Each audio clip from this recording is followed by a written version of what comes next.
Welcome to Amplify, the personal brand business show.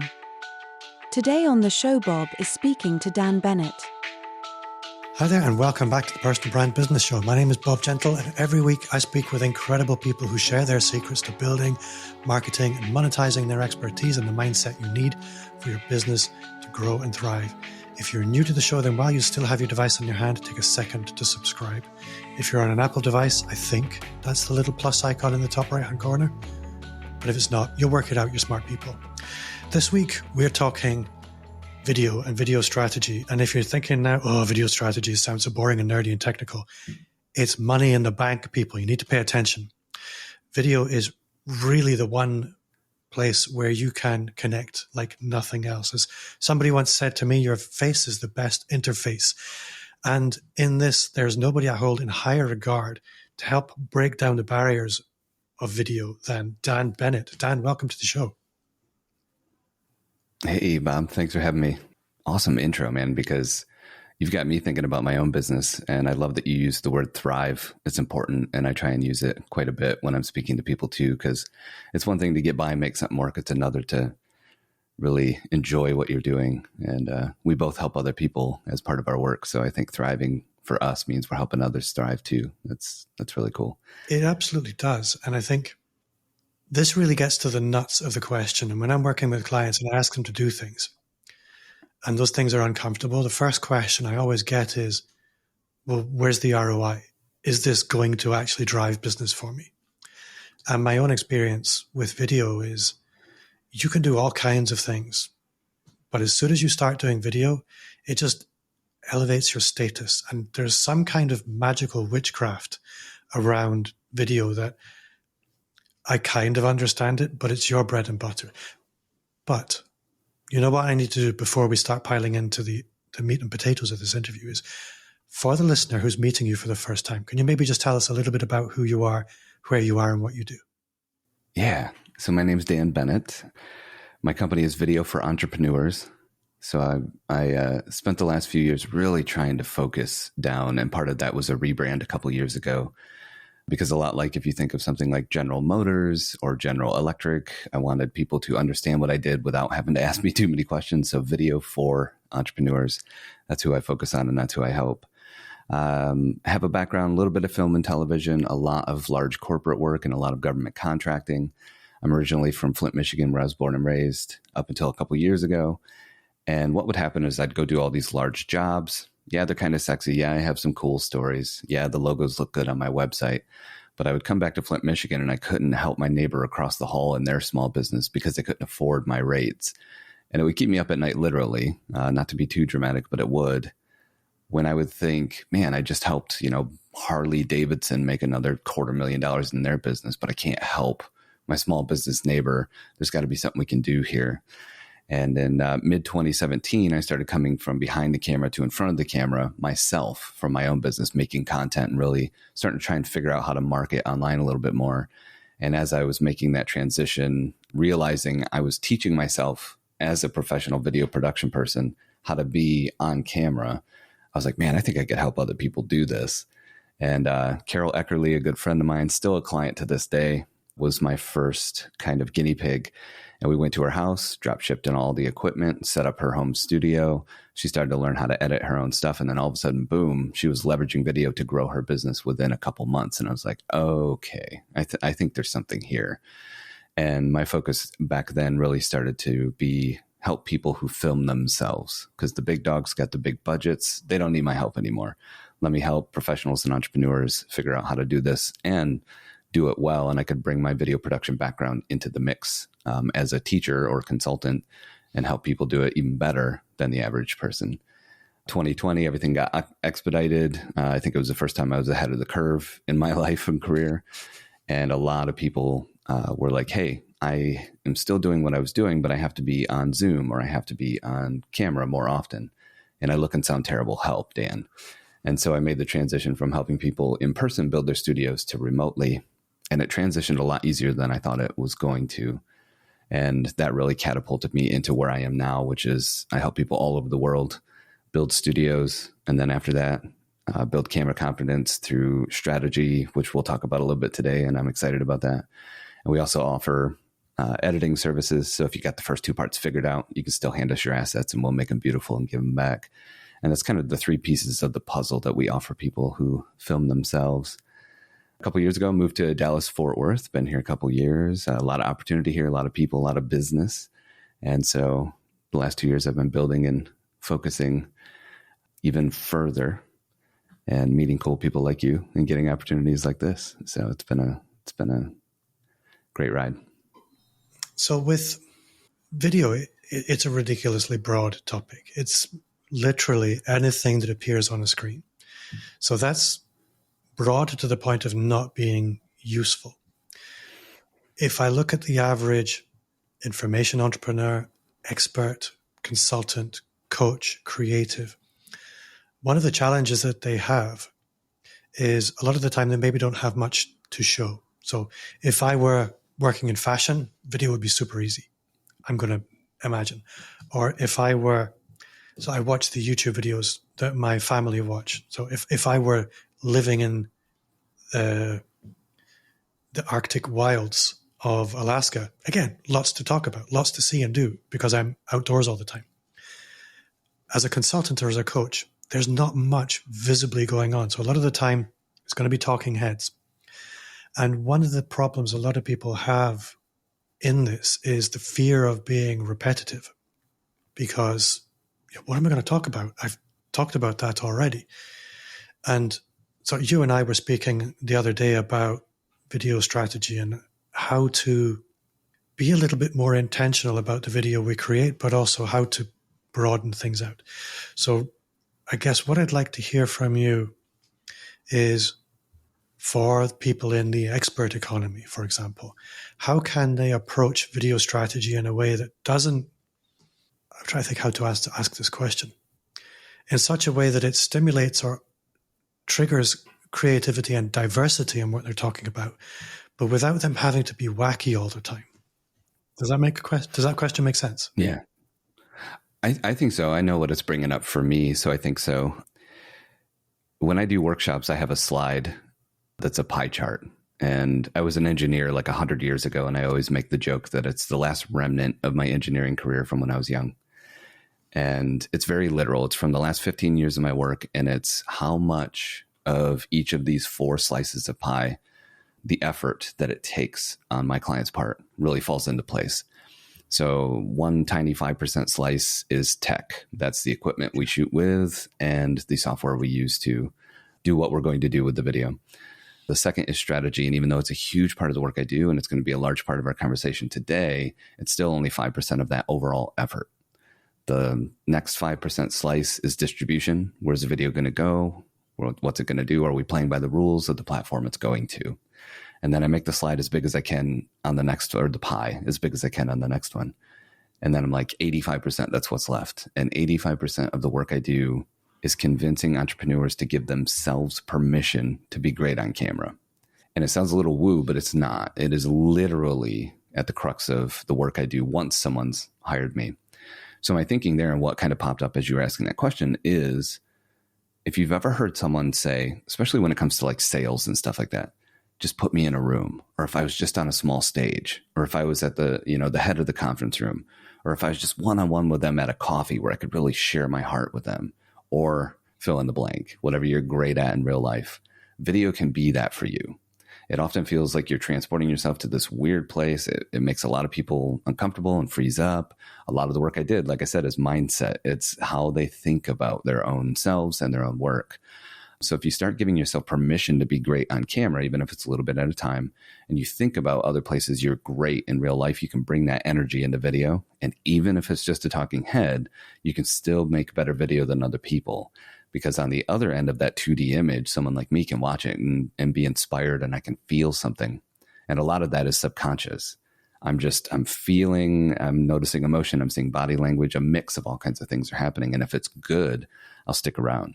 So I like to remind people that if you're great in real life, you can be great on camera too. I think there's another important aspect to this, which is the whole question of what happens if people don't like me. And I think it's important that you give people permission not to like you too, because there are people who probably see my content and think, I don't like that guy.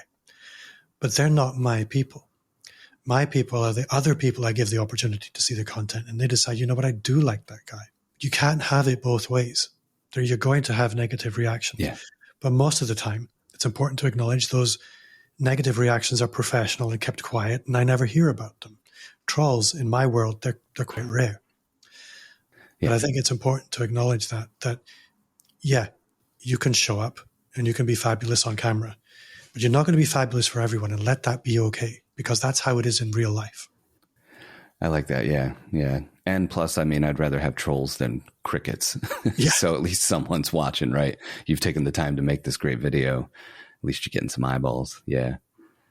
I like that you brought up, and I won't spend too much time here, but I like that you brought up that there's not a lot of trolls in your world, because there isn't in mine either. Like, I think the worst comment I've gotten so far in my career is like, man, dude, you took so much time to take care of how good this video is, but your beard, because my beard was kind of wiry and all over the place. I was like, dang, if that's as bad as it gets, as my beard's a little wiry, I am in a good place.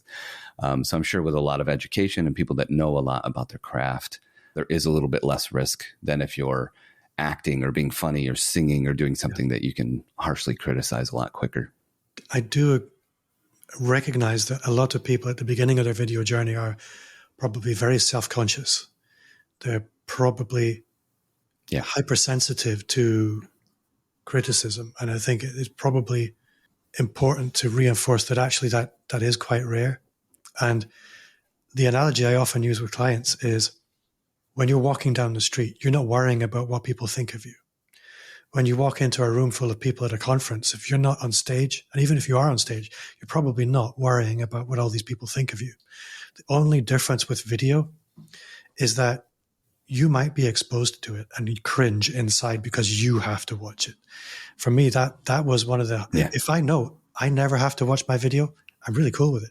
As soon as I have to watch it or watch it with somebody, now I'm feeling it. Yeah.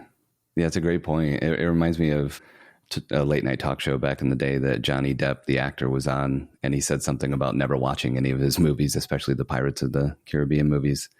And the host was like, wait, what? And he's like, oh yeah, the last day on set, when I leave, my job is done. And I was like, man, that's kind of cool. But we do have to watch our own stuff, make sure it's good, make sure we didn't mess up anywhere. If you edit your own work, of course, you're seeing it in real time. I've been on a lot of podcasts. I've been on stage. I've been in front of groups of people in like workshops and live events, virtual events and stuff like that. And I've been asked many times, you know, if you could only say one thing to the world who's interested in filming themselves and putting themselves out there, what would it be? And my answer is always the same, which is give yourself grace in everything that we're doing. I mean, just give yourself some grace, because it's hard enough, you know. And I've been doing this over 15 years, and I still got mornings I wake up and I'm like, I don't know if I want to hit record today, you know? So yeah, be kind to yourself as you're going through this journey for sure. Well, I'll tell you a story, and I think we are talking video strategy, but like you mentioned, a lot of the strategy needs to happen in here before it starts getting practical in terms of the execution. But I used to really struggle with personal visibility. Like, it was crippling. I was very self-conscious as a child. And it was only really 5 years ago I decided I'm going to really tackle this, because I wanted to play a bigger game online. And without personal visibility, there's nothing. And I remember sitting in a mastermind at a conference, and I was done. I was just humiliated and embarrassed that I was struggling with this. And then it hit me like a punch in the face. Something nobody in that room knew about me was I'd spent 15 years working in search and rescue, jumping out of helicopters, abseiling down cliffs, recovering bodies from flooded houses. I was really comfortable doing things that most people would find terrifying. And I looked at, well, how do we train people to do really scary things? And it's very simple. It's a very gradual process of desensitizing yourself to these extreme situations. When we train a new rescue technician, they're not even operating on the job. They're just present while these things are happening. And gradually over time, they come closer to the sharp end. And so I applied that same principle to personal visibility, first with a podcast, because I couldn't bear the sound of my own voice. couldn't listen to my podcast for a year. But it went out anyway. And then people started to say, hey, Bob, I love your voice. And I thought, what? This is really peculiar. And it's become a standout feature. People tell me this all the time. Then it was video. Yeah. Gradually desensitized myself to the cringe and self-consciousness around video. Now it's one of my most powerful competitive advantages. If I can do this, people, anybody can do this. Sorry, that was a bit of a long story for a short point. No, it flew by. It was great. And it seemed short to me. Number one, I didn't know that about your background. And that makes me so happy. Like, not only the way that you're able to use that analogy in your current work, but to know that your body's been flying around down cliffs and out of helicopters. It's fun to think about. And two, you could play me 1,500 clips in a row and I'd pick your voice out blind in a second, because your voice is unique and I respect it a lot. So it's cool that you've settled into realizing that it's a tool over the years, because the same thing happened to me. And I think those stories are worth telling. 2020, I lost everything like many people in the pandemic. I went out into the forest to spend a couple weeks just trying to figure out what was next or what was going on in my head or whatever the case may be. I took like one book, a whiteboard, and an old iPad with a couple documentaries downloaded on it and just went. And when I came back out, I had a bunch of micro epiphanies. And one of them was like, I need to get specific about who I work with. I've had too many clients where it's really just stressed me out and added to my own anguish and like, ugh. And so I emailed about 32 people from my overall list. And they were like former clients, colleagues, which is just what I call other entrepreneurs like yourself, just people who I talk to who know what it's like to go through it, friends, but mostly like professionals of some kind. And I was like, hey, I've lost everything. I'm starting over. Keep me in mind. There was no real ask. It was just like, I've been out into the forest. I'm trying to kind of pick myself up and start over here. And I got 100% return on that email. And if you do any email marketing at all, 100% is unheard of. Yeah. And I was like, holy moly, everyone wrote back. And even though these are people I know, I didn't figure everyone would write back.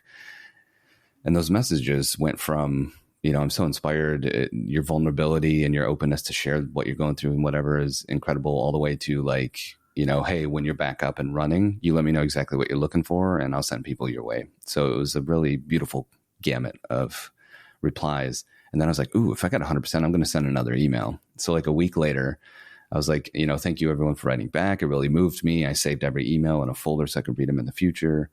Fun thought exercise. If a journalist was going around to all of you and held a microphone in your face and said, hey, Dan Bennett, right? Yeah. Okay, cool. If you were to say he had a superpower, what would it be? And I just thought this would be fun and a way to say thank you. And I got another like 24 or something responses, like, oh my goodness. And in there were 12. And of those 12, there was some variety of your voice. When I watch your videos, I'm soothed by hearing your voice. When I worked with you, your voice made me comfortable and made me feel like this scary thing called video wasn't as scary as I thought. All these different representations I'd never heard in my life. Now, I never heard anyone say that my voice made them want to like cry, but like I'd never heard this about my voice. And I was like, whoa. So I leaned into it, and I have been for the last 4 years, of not just the tone and the resonance, but something about the way that I teach and speak does this for people. And your voice does that for me. When I hear your voice, I feel calm and I feel like, okay, we're going to be able to figure this out. And I get a little taste of what people tell me all the time, which I think is really cool. And I think both those stories were worth telling because people need to hear that they have their own superpower, and maybe they should start looking for it, because that's okay.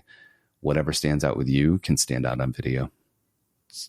So as you're speaking, what I recognize, and this is where I really want to advocate for the listener, and I want the listener to pay attention, which is, for me, it might be one set of things that a set of people resonate with and connect with. With you, it's another set of things and another set of people. And what I find is that if you're doing business in a local community and you really want to specialize, you really want to niche in, it's hard because you don't have enough people to really allow that.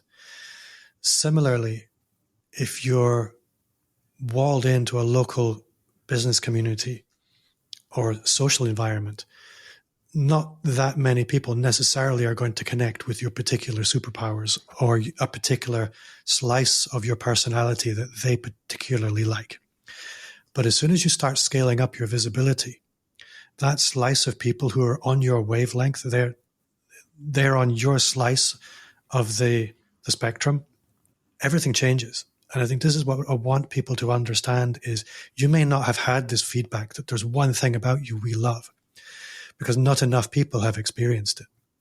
As soon as you start scaling up the number of people who you allow to experience you, they will feed back to you. There's this one thing about you that we, as a small slice of the audience, we love. We are your people. And for anybody listening or watching, your people are out there. You just haven't put out enough content yet to get anything feeding back. And I think that's important for people to understand that you may not have arrived from a personal brand perspective, but once people start saying, this is the thing we love about you, it gives you that one thing to lean into. But until you've got that, I really feel for you. And it's one thing that I would really use to motivate anybody to stretch their comfort zone. If they're feeling vulnerable or intimidated by video, understand that on the other side of this very flexible, spiky wall called your comfort zone, there are tremendous rewards for anybody. So on that basis, if people are thinking, okay, I want to start making video, one of the things that most people, entrepreneurs in particular, will feed back to me is, okay, I accept there is some ROI now. What do I do? How do I plan? What videos am I actually going to make? Let's forget about the tech. Let's forget about editing. Let's forget about all these things. I'm going to make a commitment. I'm going to film some videos, come hell or high water. How do they actually plan this? Yeah, there's a compounded effect on that exact principle in my work, because one of our products is 3 Hour Studio, and we help people get in the gear, set it up, look and sound great on camera. And there's this incredible transformation that happens. And early in this stage of my career, we're high-fiving. I call it the Superman S moment, like where he pulls his dress shirt apart and the S is underneath. And it's like, it's time to go do some work. I'm Superman. I would see people come into seeing themselves on camera in a new quality and going, wow, I never knew I could look and sound like that.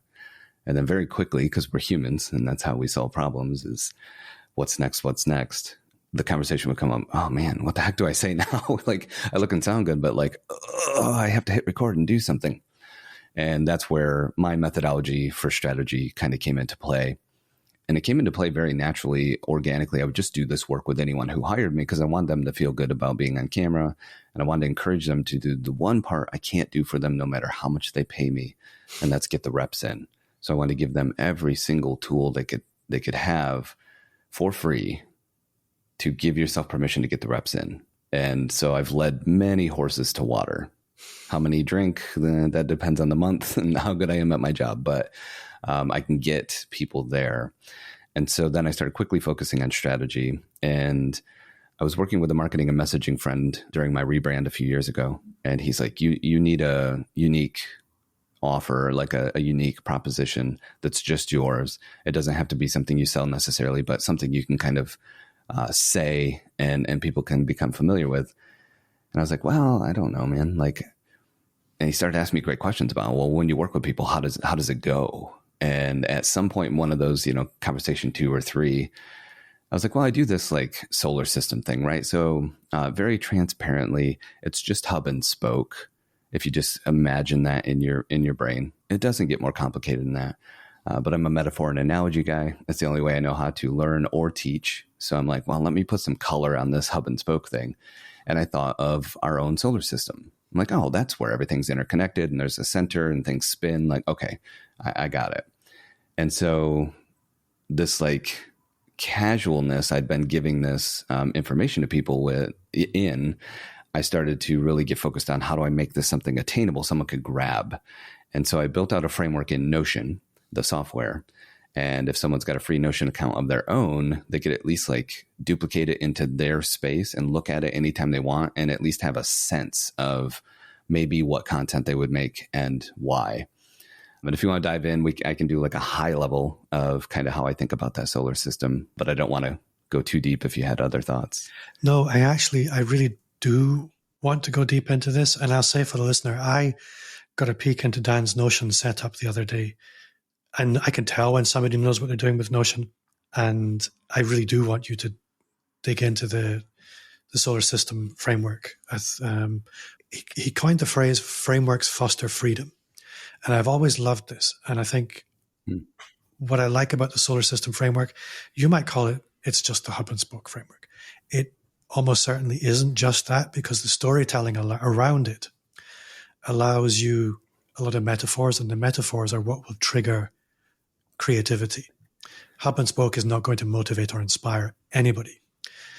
And I love anybody that's come up with a named framework of their own, because it allows intellectual property. And in my work, what I've found about frameworks like this is it's really hard for you or I to stand up and say, you know what, I'm awesome. But it's very easy for us to stand up and say, this framework, this external thing, it's awesome. And it allows us to have something external to us to become known for, which allows those of us who aren't complete narcissists to become cheerleaders for ourselves in very different ways. So I love frameworks, and anything that makes content ideation and idea generation easier can only be a good thing. So let's get into the solar system framework. Yeah, man, I love the way you put that. So yeah, it's called the solar system methodology framework. And every once in a while, someone will see methodology and framework in the same phrase and be like, hold on, is it a methodology or is it a framework? And it actually is both. Methodology, in a very casual sense, is a way of doing things. And the framework that I've put it within is the walls that are created by this solar system metaphor. So it can serve as both, which makes me happy, because you can look at it as a way to do things and start to kind of wrap your head around your own content. And you could also, I do work directly with people nowadays in the solar system framework. You actually can start to put things inside the frame and get results, which makes me happy.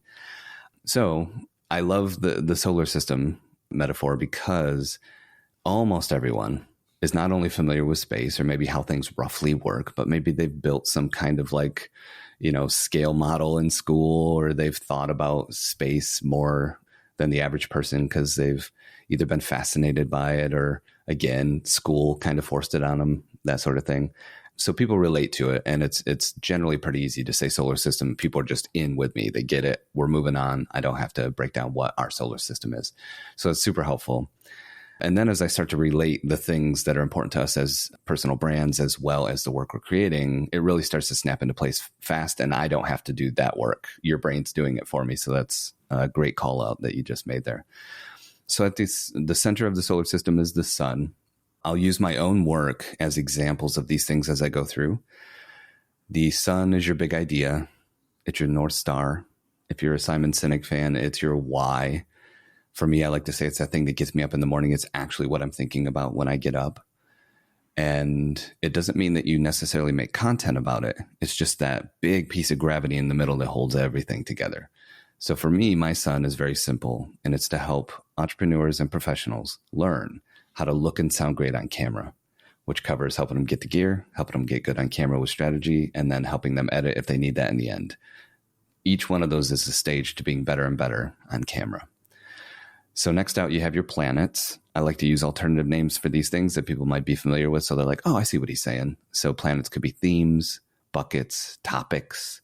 It all kind of is relative. I generally say that 3 should be your limit unless you have a really large audience that can absorb a lot of different topics. But having just one planet is okay too. There's no magic number here. So for me, it's 3. I happen to like the number 3. I go with it a lot. I think humans in general kind of respond to the number 3. And it also fit the fact that I teach where I feel a lot of other video educators drop the ball. And so my 3 planets, again, my 3 themes, topics, buckets that I teach about are strategy, which we're talking about today, storytelling, which is actually at the center of everything I do. Video is just a vehicle to take that story where it's going, and camera presence, because we have enough channels about the latest and greatest gear and tech. We have enough channels about video and AI and where's that going. And we have enough channels about how to grow your YouTube channel or how to leverage video in your business. I love that they exist, but they don't need another one of those out there. They need things that are like a little bit deeper. And that's where I come in. So each one of those planets is held in by the gravity of my big idea, which is help entrepreneurs look and sound great on camera. And I've decided that the 3 ways I can do that best are to help people tell better stories, help people have a better camera presence and present better over time, and then give them a strategy to plug all that stuff into after they've gotten to that level. Around each planet are moons. I like to call these like punchy content, the stuff you make all the time. For me, it's about a video a week on my YouTube channel that's kind of 4 to 7 minutes long, which nowadays they're calling long form. And that makes me chuckle, but that's where we are.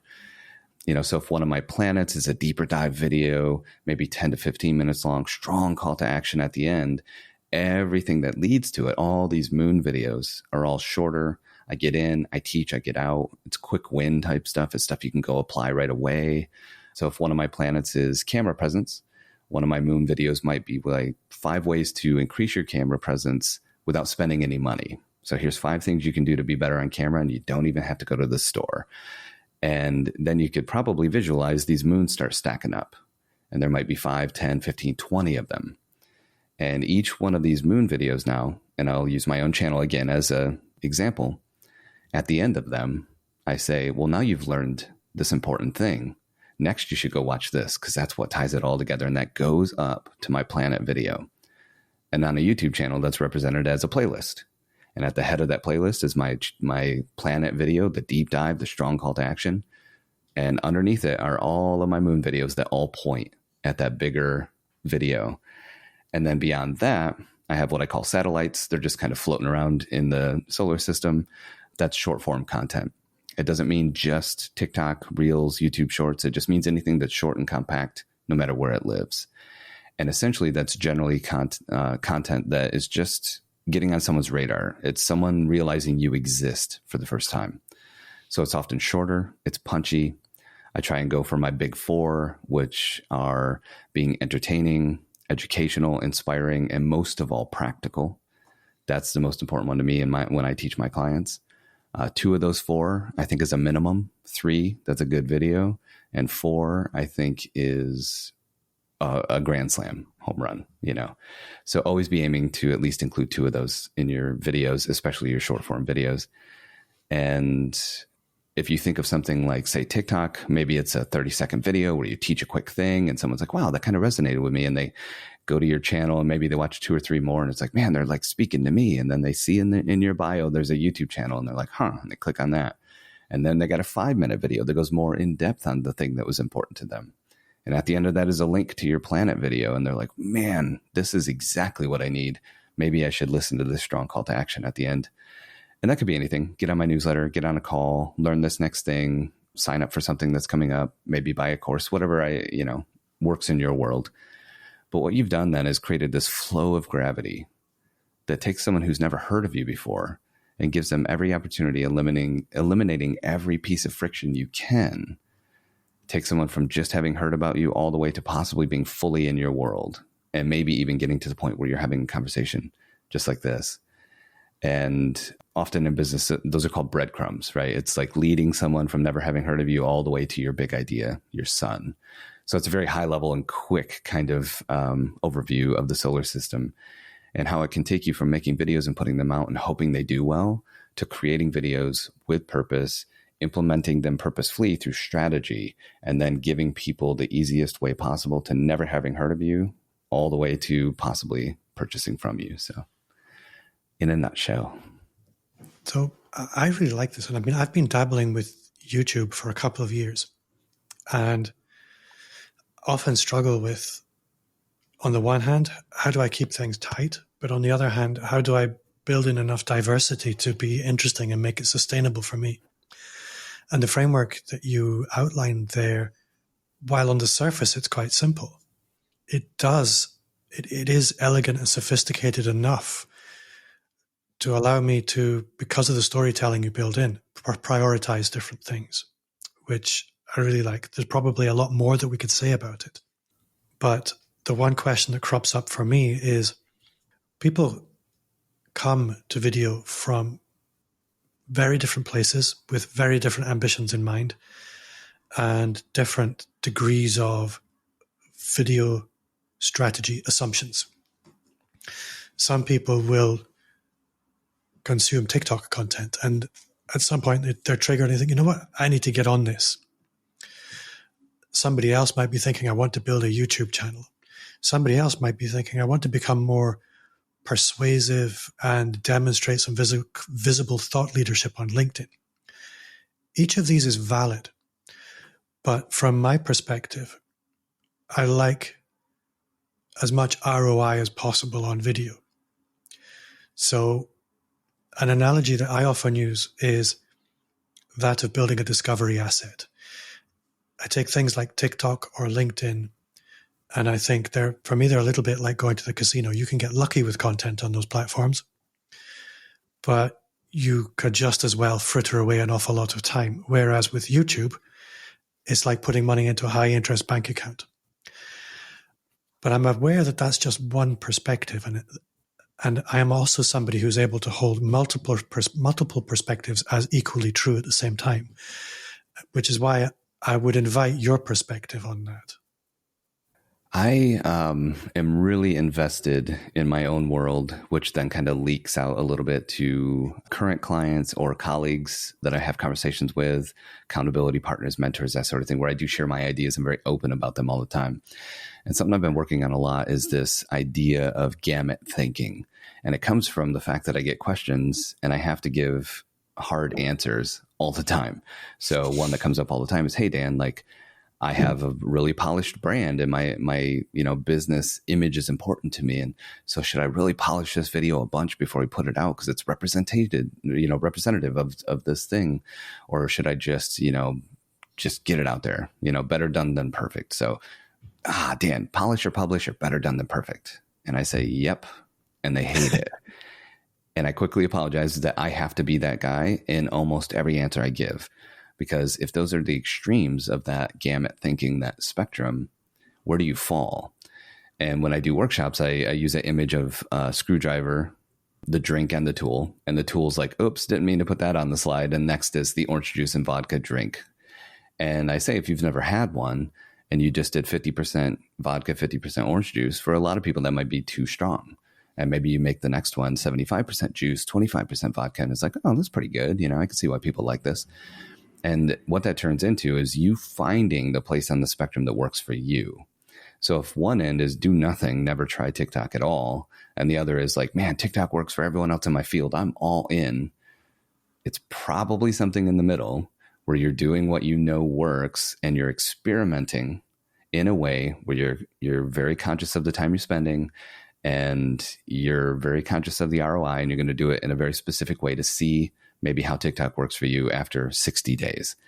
And then to take it a level deeper because of the work I do, then I'm like, okay, if we're talking about script writing, if you go to my YouTube channel, now that I've told you this, and you watch my videos, you'll see that they're broken into multiple parts that are less than 60 seconds long.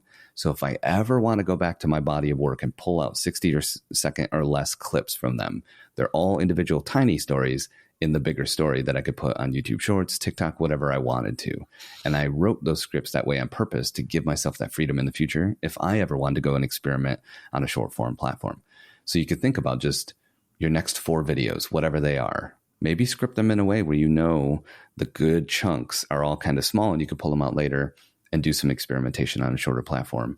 And what the solar system methodology does is put you in a mindset of like, what in the business we call pre-production. Every film you've ever watched that you loved, 90% of what makes it great happened before cameras ever rolled. And our work can be the same way. If we put that effort and thinking into the video before we make the video physically, hit record, and then edit, our videos can be better and better and better and better. And one of those components is you can write them in ways where they're able to be repurposed, but you're not just hacking out clips. You're using really nice little chunks to do other things. And so that's why I love this approach, because if you just open up the Notion page and you look at the solar system methodology from 30,000 feet, it just puts you in this mindset of like, okay, we're making videos on purpose. They have a purpose, and your brain kind of gets better and better in that as you go. So you can show me the Notion template later. I'm keen to see that. I think what I also like about the gamut thinking answer is, yes, the TikTok videos might be quite ephemeral. The peculiar thing is I started making short form videos. They're not going anywhere near YouTube. My inner circle, they're on fire. They love it. But that's the people who already know me. But what they are doing is they're sharpening my video production skills that I can go back to YouTube with and get better. And that's really my long-term play.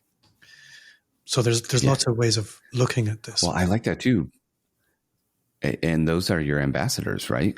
So you're giving them a reason not to only continue to trust and love you, but to recommend you. Yeah. And be like, and Bob's stuff's great. You know, like there's ROI sometimes that you don't get to see on an analytics page. And I love thinking about those things too, because they're important. But getting the reps in, that's definitely the important part of what you just shared. Yeah. So I'm looking at the time. We should probably bring things to a close soon. But I think it's important for us. I think the solar system methodology framework, it makes perfect sense. If people want to find out more about that, where can they do that? Yeah, Bob will share a short link with you. It's vfe.media/solar system. And it's just a Notion page. If you don't have Notion, you can go to notion.so and sign up for an account free. They'll never charge you any money. And then when you go to that link, there's a little button in the upper right-hand corner that says duplicate. And when you click it, it brings my framework and copies it into your Notion space. And then you can look at it, play with it. It's not interactive in the sense that you can build it, because that's a product I offer, but it does show you everything we just talked about. It's got like a 12-minute video at the top that kind of goes over everything we just went over. And fun fact, there is a story prompt section in there that I did very purposefully. It's 21 story prompts in 7 categories with examples from different industries that I've made up. And it's a great thing if you're ever staring at a blank page to go, man, storytelling. Dan talked a lot about that. Like, I'm not a storyteller. I don't know what to do. Open up that Notion page, go down to the categories, pick a category that resonates with you, and open that page, and you'll see that there is an example of how this type of little mini storytelling framework works, an example post from a fictional company that I made up, and then kind of a copy and paste type walkthrough that you can just fill in the blanks.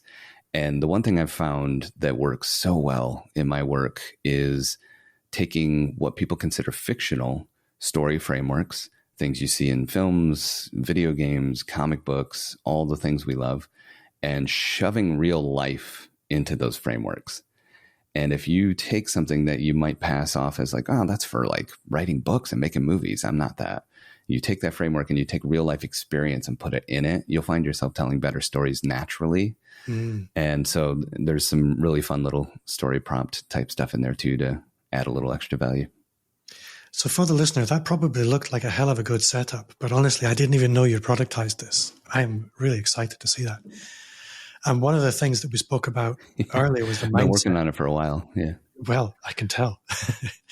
One of the other things that we spoke about earlier was the mindset side of things. And that was the one thing that I knew you did have ready, was something to help people with the mindset side of things. So what do you have on that side of things? Yeah. So I wrote an overall course called C3, Camera Confidence Course. And I really wanted to pour out everything that helps with camera confidence that I've figured out over the last 15 years and put it in something that was kind of self-starting, a little cheaper than my other products, something that someone could dive into if they felt the need. And it's in 3 chunks. And the middle chunk is called the psychology of camera confidence. And psychology and mindset is something I've never shied away from, if anything, based on my personality of pushing against the status quo and figuring out how things actually work and what is the science behind some of the things we're doing as humans. I embrace that sort of thing. And then I started thinking, email courses have always intrigued me. It's just this small, digestible, cool thing that you really show an audience quickly, what you're talking about, And so I built a free course called The Psychology of Camera Confidence. It's just a 5 email course that comes one a day that you can dive into. And it breaks down all the components of the brain, what it's thinking, and why there's actually like a reason that we don't like our voice, or a reason that it's weird to look at ourselves on screen, or a reason that We can feel anxious and overwhelmed when we're getting ready to hit record. And there's also exercises and ways to ground ourselves and things we can do to kind of trick our brain into being our advocate as opposed to our adversary. So that's free for anyone who wants it. And that one is vfe.media/psychology. And again, Bob will have the links for everyone I know. You just sign up, and then for 5 days, you get a walkthrough in text form with some great links to some articles that show some of the science and study behind some of these principles of psychology and how the brain works when we're doing this scary thing called being on camera. And once you realize some of those things and put them into practice, you realize you can be just as good on camera as you are, going full circle back to the beginning of the episode, on a stage, in front of the boardroom, at coffee, wherever you're comfortable in real life. So appreciate you letting me kind of share that with people. And it's a really quick and digestible way to see that I think about more than just cameras. You know, when I help people, I really think about how do you get all the way to Z, where now you sit down, you create great content, you reap the rewards, and you look back 3 years and you're like, I can't believe at one point I almost didn't do any of this, you know? So appreciate you letting me share. Well, I hope the people at home are motivated, that there are people listening who think, you know what, I'm going to do it now. I'm actually going to do it. Because I think you mentioned mission. What's my big why? My big why is there are people out there who have amazing stories, amazing products, amazing services. They need to be connected to the people who most need those in the world, who would value them the most. And if you're busy doing business in a local community, there's a whole world out there who would really value your unique skills, what you bring to things uniquely. And there is nothing that will connect you with those people more effectively, consistently than video. So hopefully you will be listening thinking, I'm going to do this now. And maybe some of those people will come and get a little help from the Dan Bennett. But Dan, you have been awesome. I've really enjoyed today's episode. I'm motivated. And when I'm motivated, I know it's been a good episode. So thank you so much for your time. Oh, thank you. Yeah. And if anyone's curious to say hello, have conversations, I bought a URL years ago to make it easy on podcasts and such called danhaslinks.com. And all my links to where I am on social are there. And I love helping people. I have free strategy calls. Anything I can do, especially a friend of Bob's is a friend of mine, danhaslinks.com. Find me anywhere where you hang out and say hello. I absolutely will respond because building relationships is at the forefront of my business. And I know Bob's the same way. And that's, I think, why we like each other so much. So thanks again. This was fun. So before you go, what's one thing you do now that you wish had started 5 years ago? Yeah. So I shared with Bob off record that I get asked a lot on podcasts and presentations and workshops and stuff by the hosts, you know, what's the number one thing? Like if 1 million people were listening right now, what would you tell them about video? And I always say the same thing, which is give yourself grace. And that comes from finally starting to do that myself. So if I could go back 5 years, which is pre-pandemic, which is where I have an accidental agency I never wanted to start. It kind of happened. I didn't love it. We were putting together a conference and pouring all our resources into having this big business conference. I was hiring people, paying rent on, you know, a physical location, all these things that have kind of crept up and weren't really part of the plan. And I was not giving myself any grace at all. And in 2020, like I said, went out into the forest to find what was next. And part of that was I need to be nice to myself, you know, and it's impossible to do all the time. But if I could go back 5 years and tap myself on the shoulder and tell myself a secret, it would be like, you need to be kind to yourself. Give yourself some grace. And that's what I wish I knew a little earlier. That is a really, really, really good answer. Dan Bennett, thank you very much for your time. For you home listening or watching, thank you very much for your time. If you have enjoyed the show, then I would welcome you to leave a 5-star review. Yes, I said 5-star review wherever you listen to podcasts. If you have enjoyed the show, you will also love the Personal Brand Business Roadmap. It's everything you need to start, scale, or fix your expert business. 100% free as a gift from me. Just visit amplifyme.agency/roadmap. That's it for this week, and see you next time.